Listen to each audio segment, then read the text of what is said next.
ফাগুন দুজনী আছে ঐ মুকাই ভেলো কথা কবলৈ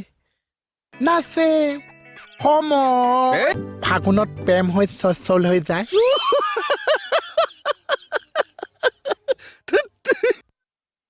যোৱাচোন লবে যোৱা